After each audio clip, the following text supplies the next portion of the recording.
Hello and welcome to another edition of the Corner 3 here on Pittsburgh Sports Live. Cale, Berger, as always, pleased to be joined by Mike Asti. As Mike, we have a lot of NBA playoff action to discuss. Some key injuries, some teams not in the playoff picture that are currently in some turmoil right now within their franchises. And maybe over this weekend we'll be getting a look of what is to come in the NBA over the next few years. We'll talk about that a little later. Something I'll have teed up for you. Yeah. But first things first. The Warriors, without Kevin Durant for what looks like it could be about a week and a half up to 2 weeks, he's definitely going to miss the rest of this second-round matchup against the Rockets. On Wednesday night, went down with an injury. It looked like, at the time, an Achilles injury, which was pretty concerning to everybody. I mean, the way he came down off the baseline jumper and trotted back and then looked back it's like Reggie Miller said on the broadcast, like someone had tapped him on the Achilles. Yeah. And that's what everyone was so fearful of because there was no contact. And when he looked back, he said it feels like someone taps you on the Achilles and you're not sure, what it was until you realize that it was an Achilles tear. But good news for KD Warriors fans, for basketball fans in general, that it was not an Achilles injury. It was a calf strain. So he will miss, like I said, about 2 weeks here maybe. He'll definitely miss the rest of this first round. But my first, question about this is what does this mean for the Warriors going forward? Obviously, they lost Boogie earlier on in the playoffs. Now losing Kevin Durant for a few games here if they are able to advance to the next round, and we'll get to that in a second. But what does this mean for the Warriors and the team going forward without Kevin Durant?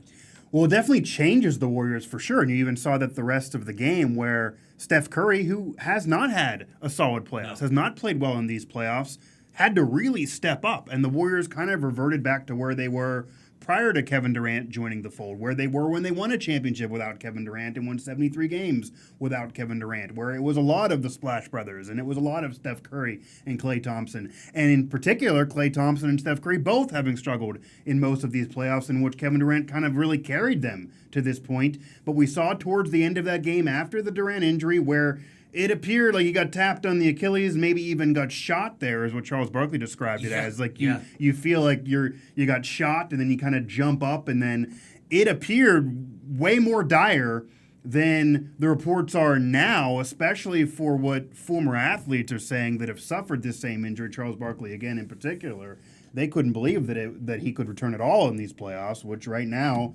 appears he would be back in the conference finals if they get there. But it appears it ends up being a lot more of Steph. It appears a lot more of a shooting team where they were prior to Kevin Durant. And they were able to kind of still play well. I mean, it almost appeared that after Kevin Durant's injury that it jump-started Steph and Klay. It maybe gave them the confidence again. Maybe they realized they were more important to this team than they were with Kevin Durant on the floor, and they were able to play better than they had at any point prior with Kevin Durant in these playoffs. And it does bring up the whole conversation that was kind of there prior to Kevin Durant joining the Warriors, and then once he did. Is Kevin Durant a necessity to the Golden State Warriors in their championship efforts? He did win the NBA Finals MVP the last 2 years. Or is he more of a luxury because they had won a championship prior to him getting there, even though Matthew Dellavedova was basically LeBron's Robin in those NBA Finals due to injuries to Kyrie and Kevin Love. And then they would lose the NBA Finals off the 73 games and then winning the year before. So there's some mitigating circumstances, but it's always believed that while Kevin Durant's incredibly great and a legend himself, best player on the Warriors the last 2 years and they won the title, maybe more of a luxury than a necessity. Now we're actually getting to see that, but they did play well without him in that brief period of these playoffs without him. It's definitely kind of cool to see how in the second half of that game, how the Warriors kind of reverted back to what looks like the Warriors of 2015, of 2016. The pre-Kevin Durant Warriors, when it was the Splash Brothers. Very entertaining Golden State Warriors, to be honest with you. Exactly. The Warriors I fell in love with watching before Durant got there. Exactly. And I think there's going to be two effects, and maybe these effects are kind of counterintuitive to each other, but I think the one thing is we've seen Steph and Klay both have, honestly, for their standards, I would say pretty poor playoff performances thus far. Yeah, for sure. It's really been Durant who's been the one. Klay for the most part, too. Klay, but especially Curry, too, because you look at him in Game 5, in the last game, he was 3 for 11, and he did make some shots down the stretch and ended up with 25 points, but shooting the ball, Yeah. he has been nowhere near where he is usually. No, not as efficient at all. And the same thing with Clay. I think maybe part of that is when you add Kevin Durant to the mix, Kevin Durant is an ISO player. And even though he has gotten a lot more wide open shots and more free shots than he had ever in his career since coming over from Oklahoma City, Durant now, they've kind of changed their offense and designed it more of a way to get one-on-one ISO looks for Kevin Durant that in an offense that's always been free-flowing and gets wide open shots and is all about sharing the basketball, this is in a way bogged it down a little bit and hurt Steph and Clay because at points they're just standing motionless in the corner when KD's pulling up from mid-range or pulling up on a step-back three, and it still works. And not even games doing that. It's been evident not even in just these playoffs too, because yes, Durant was the NBA Finals MVP the last 2 years when they won, but Steph and Clay both in particular, they've really had 3 straight years where they've been less than stellar postseasons. So this might be a way where now those guys can get into more of a rhythm now, get some more wide open, free-flowing shots. Yeah. It's something they haven't had, especially over this playoff run and in past years. So that when Durant does come back, if they're able to move on to the Western Conference Finals, those guys are in more of a groove and more of a rhythm and get their shot and their game going. True. The one thing that I do think is a drawback, though, is because that is obviously clearly the way positive spin. I'm not that is Steve Kerr's going to kind of sell that. Yes. In addition to clearly just not having probably the best player left in these playoffs. The other issue is the Warriors, and I talked about this going into the playoffs and when Boogie got hurt. This is not the Warriors team of old. This is not the Warriors team where they brought in a second unit that could do as much damage as those starters. This is a very thin Warriors team. Not having Boogie, and that's part of the reason when you bring in Boogie Cousins, you sacrifice the depth on the back end, even though he's on the mid-level exception contract. They sacrifice some of that depth on the back end. Guys like Livingston's older. They don't have, David West or Maurice Spates coming off the bench. I mean, they have Jonas Jerebko. Nick Young even. He hit some clutch shots last year. Or JaVale McGee. I mean, you look at that bench, and it's Jonas Jerebko, it's McKinney, it's Kevin Looney, it's Quinn Cook, and none of those guys really strike fear into me coming in as second options. I mean, in anyone, really, in the NBA. So now the fact that you already have Boogie hurt, now you take Durant out of the mix. I mean, it's probably going to be the lineup of Draymond, Curry, Iguodala, Thompson, and Looney pretty much the entire game. And this is now going to be even more reliant on that starting 5 of the Warriors to put up numbers, to score points, and especially the pressure is more on Steph and Clay because Draymond's not hitting wide open shots. I mean, Iguodala is definitely a guy who is a lockdown defender, but he's not a guy who's going to be your second option offensively. Kevin Looney is going to get hustle points and get offensive rebounds and putbacks, but it is strictly now on the Splash Brothers to carry them through the rest of the second-round series and if they can into the Western Conference Finals. I think the depth is really become an issue for the Warriors because even you look at the Rockets now, who are... Yeah, how deep are they? Well, that's the thing. Because that's what I was going to get to. That even though obviously that's going to be tougher for the Golden State Warriors, and even though it puts more pressure on Clay and Steph, who have proven it before, they won a title doing this before, and they won 73 games the next year doing this before. However, as you mentioned, they're older, they're declining, they're not playing where they were a few years ago in the postseason, and the bench is not as deep, where they're all getting older and they're not playing as well, and several of those guys are no longer even in the fold. However, Chris Paul's been pedestrian throughout most of these playoffs. There's already conversations on some of these national shows that they may try to have to get out of that contract because it might be an albatross to that franchise. $44 million until like 2021. It's ridiculous. Yeah, I mean, to be honest with you, Chris Paul may not even be able to be in the NBA the rest of that contract if he's going to try to keep getting that money. He basically stole some cash, is what it's appearing. James Harden is clearly still playing lights out at an MVP level, but can he do it on his own? And they're not as deep as they were even a year ago. So you're basically put in a situation where instead of it being the 4 versus the 2, and Draymond's been okay, he's had a triple-double game, but he's not a guy that can take over games offensively at least. But you basically now have, even if it comes down to Clay and Steph versus James, it's still 2-on-1. And even if Clay and Steph don't have their A-plus effort, if they both give you B effort and James Harden gives you A-plus effort, that basically equalizes each other, and it still may give the Warriors an advantage. Well, that's how deep they are overall in the roster. Yeah, the Rockets coming in are definitely not as deep as they were last year when these teams were battling in the Western Conference Finals. They lost Ariza, they lost Mbamute, 2, 3, and D guys that were definitely crucial to the success of this team last year and the year prior. But when I look at the rosters now, I mean, the Rockets, they only play about a 7-man rotation, similar to what the Warriors are doing, but the difference is you're taking out Kevin Durant from the equation for the Warriors, and you still have all of the scoring threats, all of the stars on the Rockets, as opposed to now the Warriors are down to basically just 2, especially on the offense. Sure, but the Warriors, this is why they're the Warriors. They went into the series, as they do every series, with an ability to lose a guy more than anybody else because they're a deeper roster, at least in terms of star power, even if not to the depth of the bench. So they have more overall scoring options than the Rockets did. If the Rockets would lose one of their first 2 scoring options, they're done. Of course, they're immediately done. It's what we saw last year when Chris Paul got hurt. They would have been in the NBA Finals if Chris Paul didn't get hurt last year. Right. But when you look at the roster now, I mean, PJ Tucker no longer has to guard Kevin Durant. He was doing. Yeah, that is a big deal. That's a big deal. That's big because he doesn't have to guard Kevin Durant now. Right. So now you can switch if you have to put PJ Tucker on Clay at times. I don't know if PJ Tucker's going to chase around Steph. I don't. Right. That might not be easier. That by any means. PJ Tucker could definitely switch on Clay. And maybe PJ Tucker could also maybe give you a little bit more offensively just for the fact that he has less stress on him. I mean, it's basically his full-time job is guarding Kevin Durant. He's had a phenomenal series thus far. I mean, he had a double-double, 10 rebounds in Game 5, as well as just knocking down 3-pointers consistently from the corner, which is his bread and butter, which is his job. Right. But I think that, he'll be freed up a little more now that you don't have to worry about Kevin Durant. You can switch him on Clay if you have to, so it won't be... You can switch screens now, or you don't have to go underneath screens or do whatever they've been doing.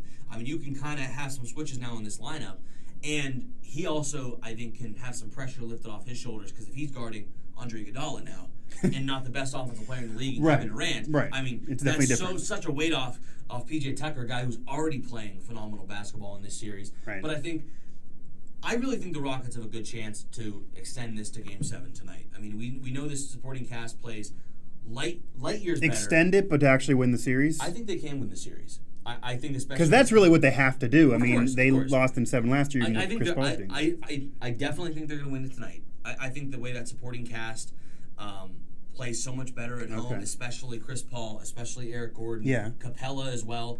If those guys step up, I mean, PJ Tucker's been pretty much solid regardless of And I might have thought that even with Kevin Durant, that this was going to go 7. So did I. But I think especially now, we saw last game on Wednesday, where the injury to Durant kind of galvanized the Warriors, and we saw, there's the word again. Steph I like that. That's my favorite term. Yeah, we saw favorite Steph pick it up. Term, we saw Clay pick it up, but now, that emotion, I feel like instantly losing your best player and now having to pick it up, I feel like is not going to translate over to Game 6. Right. So I think now this is kind of all right.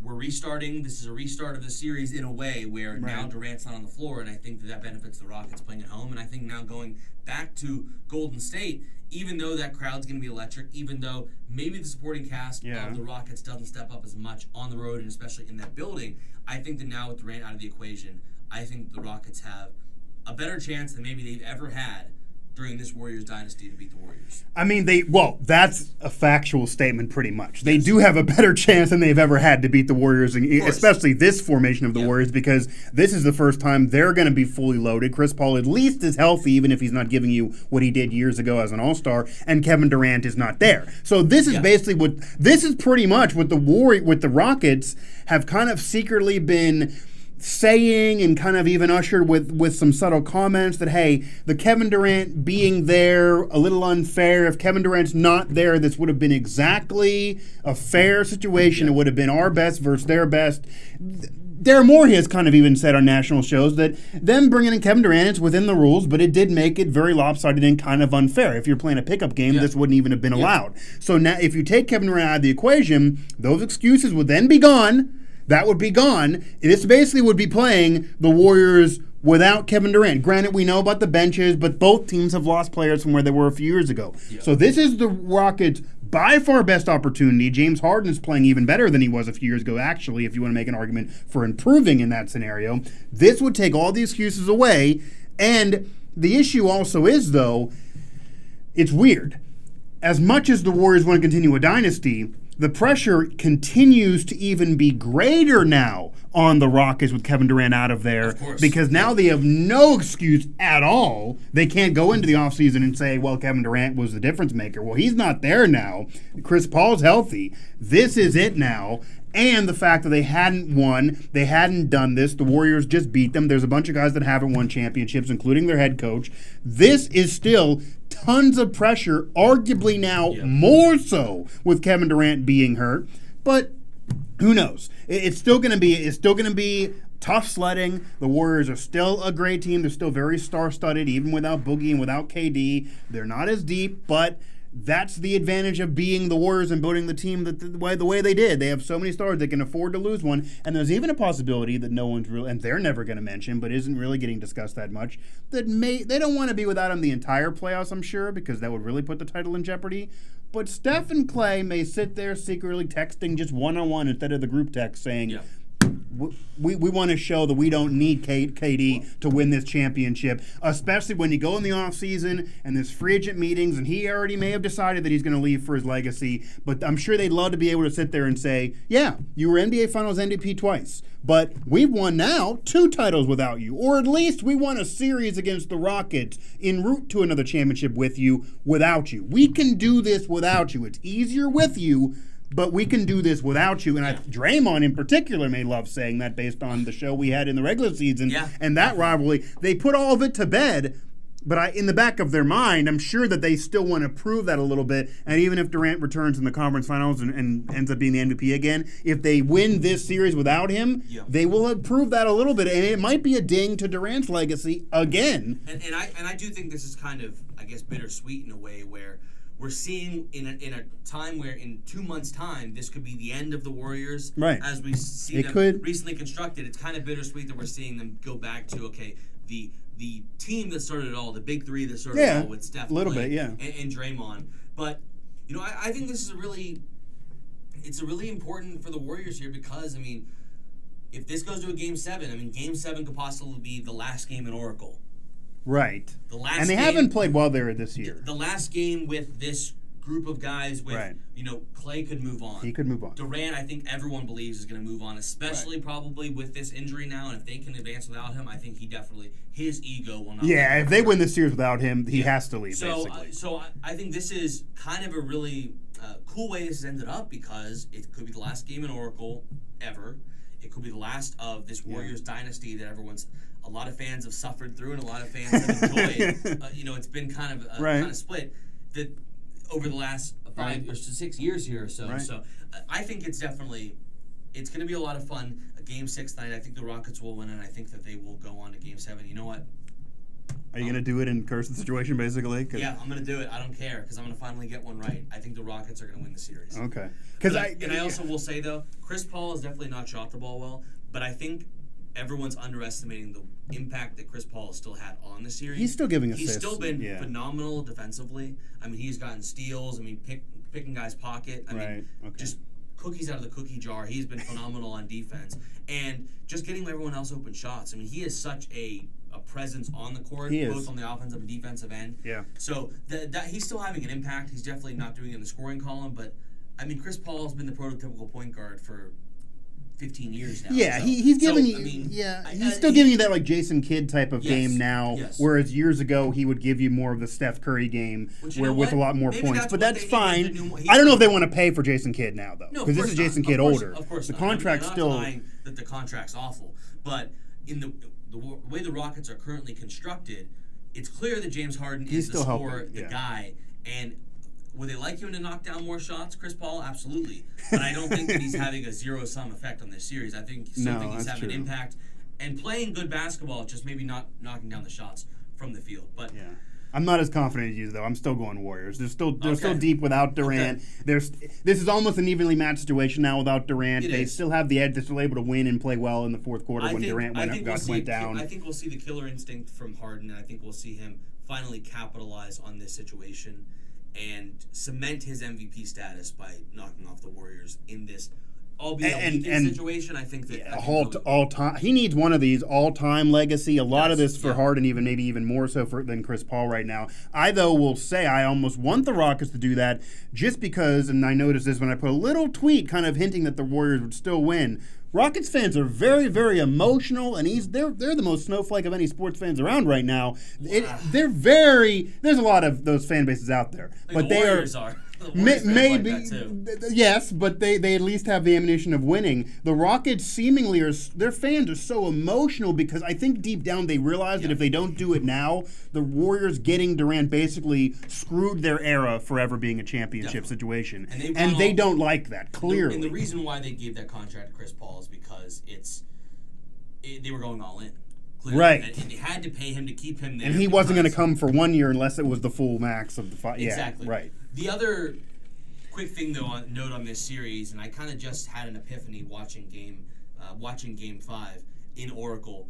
And as we talked about, this is the end of Oracle. They're going to be moving on to a new arena in San Francisco. Mm-hmm. But what's kind of interesting is the amount of individuals that I recognize in the crowd at Oracle because we've watched them go on this run because for of the the last 6 dynasty. years. Yeah, they weren't there before. There's the one guy who sits directly at midcourt behind the scorer's table who always wears the Steph Curry Davidson jersey. I mean, he is there. You know exactly what I'm talking about, don't you? The red Davidson jersey, number 30. He is literally there. He's been there for 6 years. He has been in the exact same spot season 2. Yeah, he's like the Marlins man up there. He's the Marlins man. He is the Toronto superfan who wears the turban up in the Air Canada Center. I mean, he's that iconic. Also, the security guard who has the glasses and the salt and pepper afro, who sits behind the Warriors bench.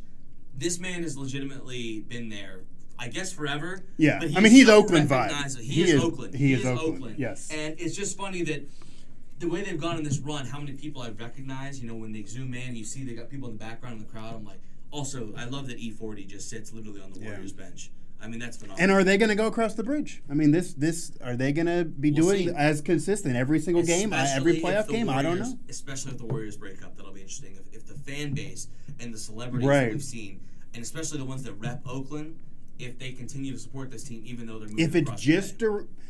I mean, it could go both ways. If it's just Durant that leaves, there might be some even of those fans that like the players say, okay, let's prove we can do this without KD. Let's go back to where we were and do a dynasty without KD, or at least one championship next year without KD when these guys are still in their prime. They would love and maybe go all in for again. If they lose Clay, regardless of what happens with KD, then it's a totally different vibe, and we'll see what the fans do. I think going into this offseason, I think if you're the Warriors, honestly, make an offer to KD. Yeah, but he's leaving. But what you need to do is you need to first and foremost make the max offer to Clay. He got to be priority and sign one. Clay. Yeah. He's priority one. Get him locked up, regardless of what Durant does. Don't wait for Durant's decision to then make a decision on Clay. Right. Lock up Clay because Durant, he clearly does not want to be there anymore. Everyone can tell, and Clay. He feels like it's not benefiting his legacy. These NBA Finals MVPs are doing. Clay is the heart and soul of this team, just like Steph has been. Right. You need to lock up Clay, keep him there, and keep this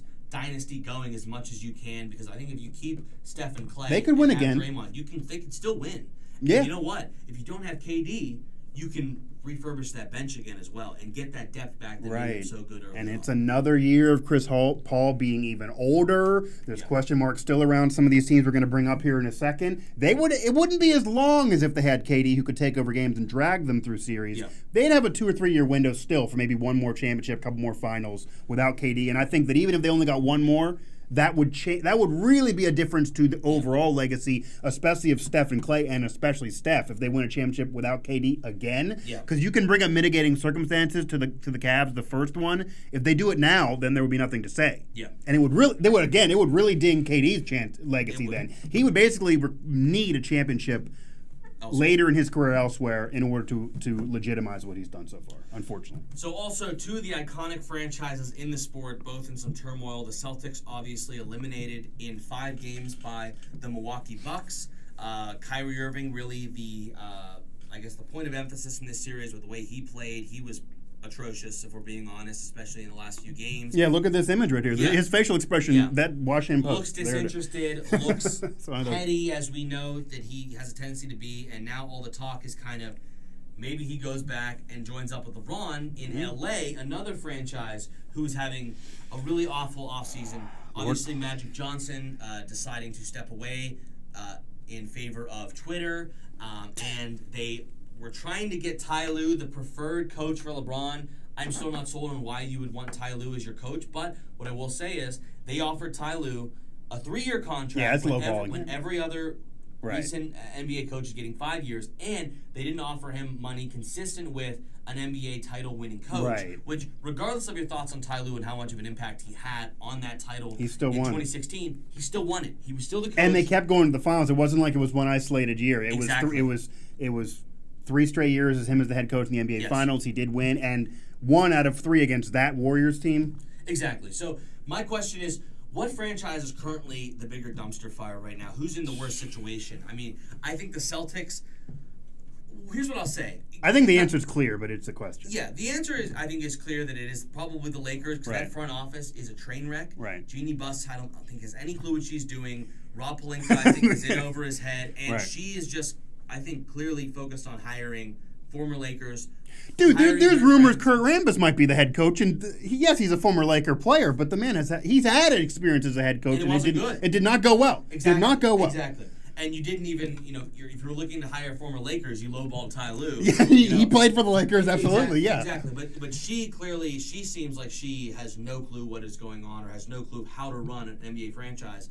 But you look at the Celtics, and I think this year was so damaging for the Celtics going forward because not only did you not capitalize on the expectations. I came into this season on one of my first shows here for Pittsburgh Sports Live saying, watch out for the Celtics. They have probably the best roster on paper, one of the best teams that can contend with the Warriors if they had an eventual meeting. But they ended up being, surprisingly, the odd team out of the 4 teams that were going for it in the East now that LeBron's out of the picture. Yeah. And Kyrie Irving, his not his antics, but his personality, his abrasive attitude really had a negative impact on not only the chemistry of the team as a whole, but especially on those young guys. You saw Jason Tatum, who was phenomenal last year in the playoffs, turn into a shell of himself in this past series against the Bucks. Jaylen Brown's been off and on, but he's had some confidence issues. Terry Rozier has been seems like a non-factor after having such a phenomenal playoff run last year against these same Milwaukee Bucks. They look to be, and Gordon Hayward's just he seemed to have gotten back to what he was prior to the injury, especially later on in the season. But he really was a no-show in these playoffs as well. Right. They have some serious soul searching. They have Hayward locked up for another 2 years now. Horford is still locked up for another 2 years, I believe. Now Kyrie Irving, a free agent. I think you have to full on. I think the best option for them is to full on part ways with Kyrie, let him walk, and honestly, I would say re-sign Terry Rozier and try to make him your point guard, and with whatever first-round pick you have, try and draft a point guard as well. But I think they're setting all the other situations. They have some serious confidence to rebuild among those young guys, and they got to get Kyrie out of town.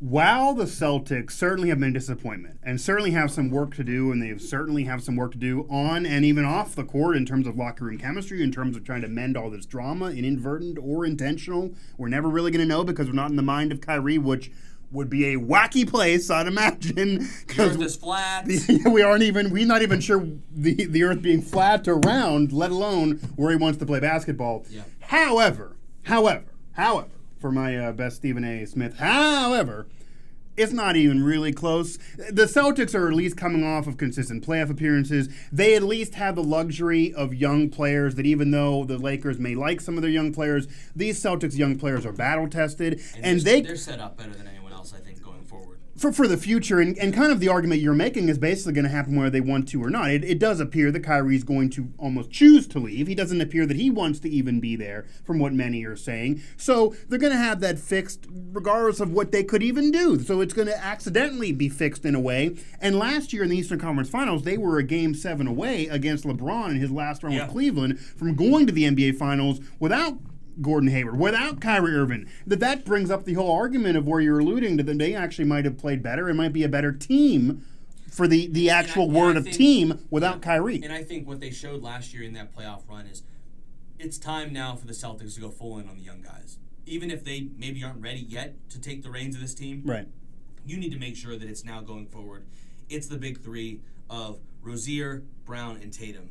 Obviously, Hayward is and there's nothing they could Horford, do. But Horford's an incredible teammate and the perfect player you want for that young He really core. is. Yeah. But it's full on time. You saw they're able to carry the load. They've seen the bright lights and how detrimental Kyrie Irving being a part of that team was to them and their continued growth. You need to full on bet on the young guys and just ride with them going forward. What I will say though, and it was very difficult this past year because your hands are kind of tied. That there was conversation last offseason, but none of it was reality. There was no way in the world that despite of the success they had last year that they could have not started Kyrie or reduced Kyrie's minutes. Of course, yeah. Or I mean, they were handcuffed to do what they had to do this year. However, I will say, as much as everybody loves Brad Stevens, and I love him too, he's one of the greatest coaches in the sport, going from college to now, and certainly has a Hall of Fame trajectory from what many are predicting.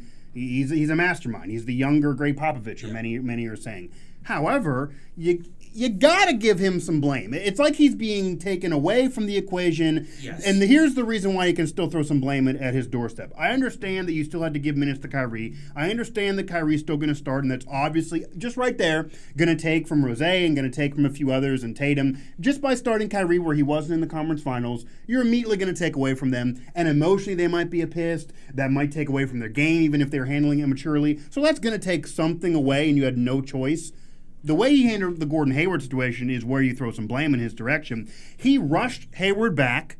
Once he was rushed back, he forced him into the starting lineup well before he needed to be there. He could have been this spark plug off the bench and then become a starter. He only did that later in the year when he finally realized that he was probably better in a six-man role. Right, but was he did it at the end of the year, and he was better as a six-man role. And even though you didn't get him playing well as a six-man role in the playoffs, at that point it was almost effed. I mean, the situation was almost screwed up.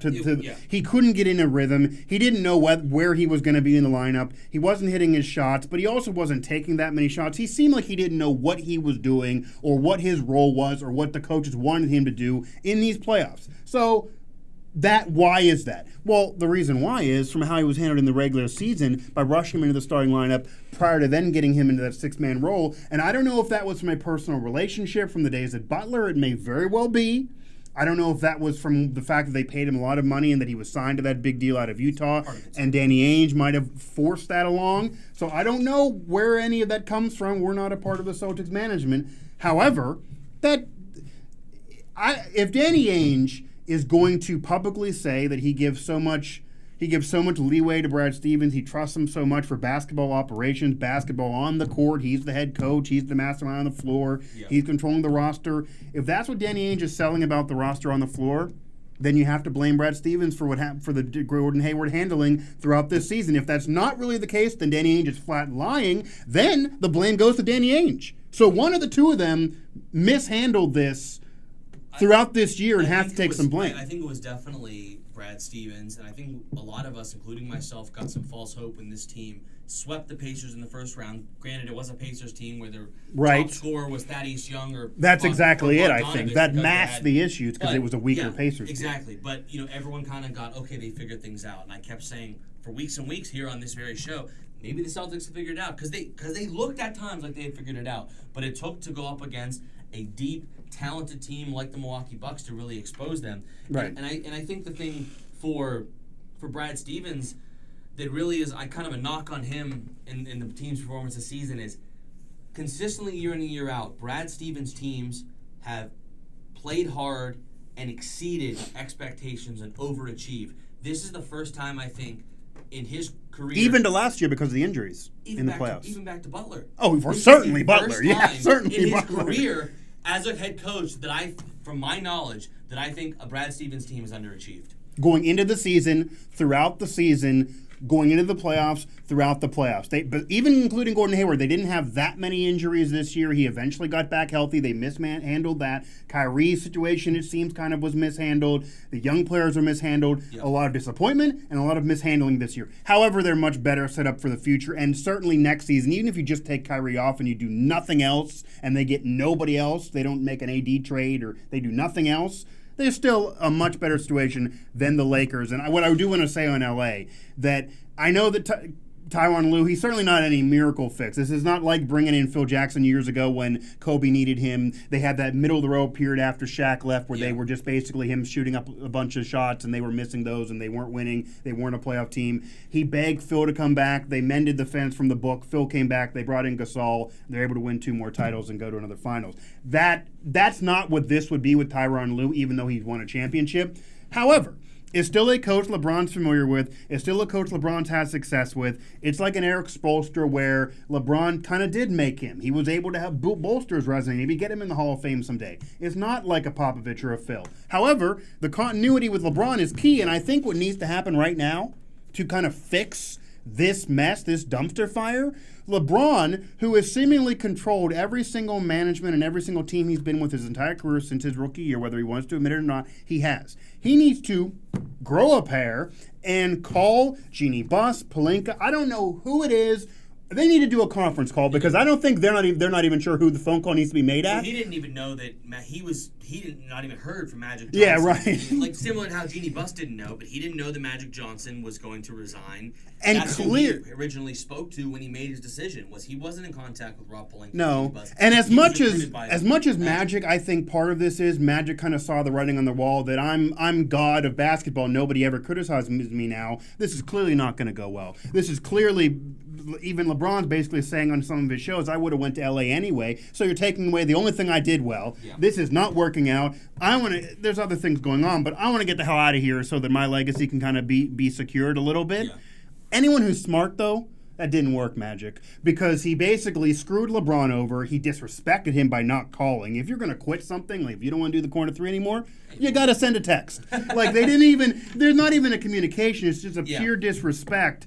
And that clearly there might have been some situation where Magic wanted to fire Luke. Jeannie Buss did not want to fire Luke because she thinks of him as a son. They had some argument there. I don't know what really went on. We may never know until the 30 for 30 someday. But at the very least, not communicating with who he needed to communicate was a pure disrespect, and I feel like a lot of this blame to the Lakers is still on Magic because he didn't do anything else besides LeBron. He did mishandle the entire Anthony Davis situation. He was a part of that in terms of the fines that's been levied against him, the drama that's been there. He has not really been, he didn't really know how to be the president of basketball operations. It's not a figurehead job. He only knows how to be Magic. But and you know what, to be fair to him, this really was probably mishired from the beginning. Of course. He shouldn't have been the president of basketball operations. He's Magic Johnson. He wants to be Magic. He still wants to recruit these free agents now as Magic. Cool. He owns part of the Dodgers. He doesn't work for the Dodgers. But this with the Lakers, he was working for the Lakers. He didn't own the Lakers. He doesn't know how to go to or to do the job because it entails going to the dusty gym in the middle of August when everyone else is having fun and you're scouting or you're going to Europe. He just wants to sit in his mansion and send off some tweets and have some face-to-face and have a steak and try to recruit and be Magic. That's not what the job of basketball operations is. Phil Jackson didn't do it well. He didn't want to go anywhere. Neither does Magic. You got to go somewhere. You got to leave the office. You got to go to the office. They didn't want to do those things. I think what the problem is with the Lakers is I think the Lakers, their sense of entitlement as an organization really evident now, more than ever before in their history. But I think that's the single greatest thing that is hurting them is they think they can lowball Ty Lue because they're the Lakers. You want to come here. They're doing with Kyrie. I bet they're going to think Kyrie Leonard's going to come there because it's L.A. And why would you ever want to go to the Clippers over the Lakers? Exactly, and then that's the thing is that's elitist. It's been what? It's been 10 years since they won their last title with Kobe or something like that. It's been what, 6 in the playoffs? They haven't been. They haven't been in the playoffs in like 6-7 years. I mean, these are not the Kareem, Wilt, Magic, Kobe Lakers. These are the Lonzo Ball, Jordan Clarkson Lakers. And you know what's been lost to history? As great they've been the most successful franchise right there with the Celtics. And in the modern era, they've been more successful than the Celtics. A lot of their titles were with Bill Russell in the 60s. However, they got Shaq. They got Shaq to come free agency-wise. They got Kobe in a trade in the draft. Kareem came in a trade after won the title with Milwaukee, and then they needed to usher out some money. Besides that, what big free agent have they been luring in the last 30 years? They haven't impressed in the offseason. Their elitist attitude hasn't got them any major free agent in the last 20-plus years. They're either trades or collusion. I mean, the Gasol thing was basically a collusion with the NBA. And the other thing, too, which I have harped on time and time again right here on this very show, is that location does not matter as much as it used to. It still matters, but being in a warm weather climate with a beach does not matter nearly as much as it did. No, yeah. You know, or as people think it does, okay? As much as people want to play in LA, in Dallas, in New York, and in Miami, the fact is, in the current NBA, free agents will want to go where there's good ownership, where they will win, and where they will play with their friends while winning. And I don't think that it matters to these players what happened in the 1980s either. I don't think they care about the history or the Yankee-like pedigree. I mean, they may have thought that in the past, that they, like Shaq, for example, he went to Orlando part of because he wanted the pedigree of success of the Laker history as well as being in L.A. Yeah. I don't think that matters now. The Shaq of today might not have cared about going to the Lakers. They want to win. They want to have the stability and ownership. But it's not there now. And really, again, and LeBron needs to get on a conference call, needs to call some people and basically say, we may not agree on Ty Lue, for example, but they need to basically appease LeBron because he's there for 3 more years and this is the LeBron era. Exactly. And he's going to guide them to wherever they're going to go, whether it's positive or negative. He's the best player on the floor still. So they basically LeBron needs to call them and say, look,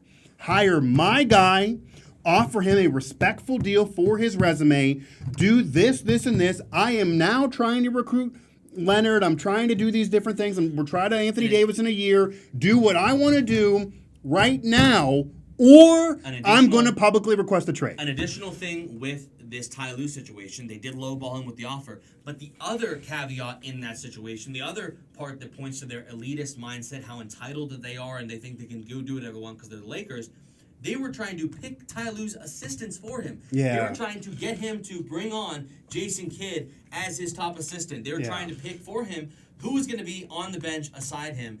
And you just That's can't crazy. do that. They didn't do that to Luke Walton. You can't do that for anybody. You didn't do it for Luke Walton. You can't do it for any NBA coach, let alone, like it or not, a guy that won an NBA title. They lowballed him with the offer. They disrespected him by trying to pick his coaching staff. And I don't care what your opinion is on Ty Lue. He's a guy that won an NBA title and went to 3 straight finals. Regardless of who was on his team. He's a former Laker. I don't know why they don't like this man either. He fits into the whole mold. Listen, this is the amount of disrespect here. It's like the Lakers are doing the AI step over to Ty Lue all over again. The only way it would make sense, unless they're either inept right now, or the other option is, and this is crazy, and LeBron may have not really thought this could be a possibility. The other option with the Ty Lue situation is they have soured on LeBron. They're no longer a fan of the LeBron era. They realize that LeBron might have his mind in Hollywood as much as it is on the court. They don't like, whether it be Magic, Jeannie Buss, or whoever else, they don't like all these different YouTube clips he's throwing up there. They don't like his tweets. They don't like the shows. They don't like the HBO series. They don't want all of that during the regular season. Whether this is right or wrong, this might be what they're thinking. They don't like the LeBron experiment any longer, especially since it's not resulted in him carrying whoever it is on the court in terms of success. And they're trying to sabotage it to potentially get LeBron out of there before the end of this deal. And they don't want to do what LeBron wants to do because they don't like the LeBron era any longer. That's the other option. One final question here before we wrap things up here on the Corner 3. Would you explore the idea of trading LeBron? I know there are teams that I know he's, 36 years old, 37 years old. There's teams that would take him. Right. There apparently, I believe it was Brian Windhorst. He does not have a no-trade clause. He does not have a no-trade clause, and I believe it was Brian Windhorst of ESPN.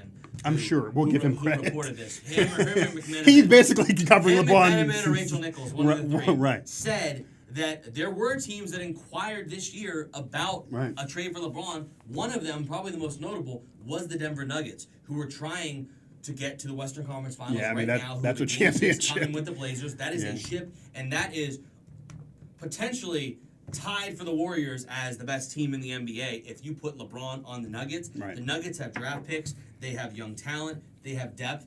I mean, if there was a team that came to them over the summer and said, hey, we will give you our first-round pick and a bunch of young guys or something for LeBron, would you make that deal if you were the Lakers?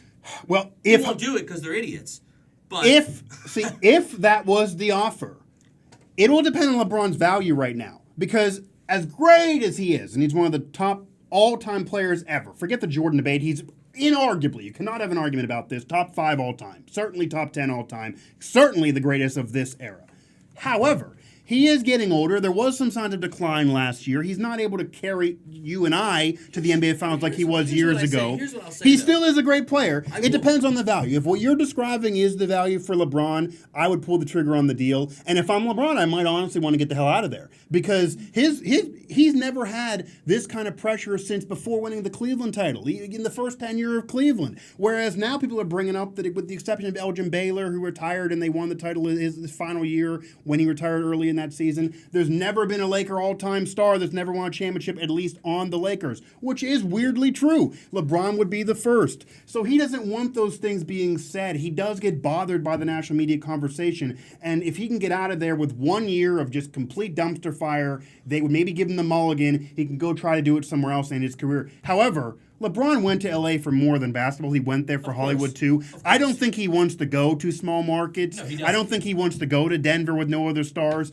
I don't, even though Jokic is a great player, I don't think he wants to go to certain teams. You'd have to really convince him and Rich Paul and Margaret Carter to not try to really ruin things, even though he has no trade clause with certain franchises.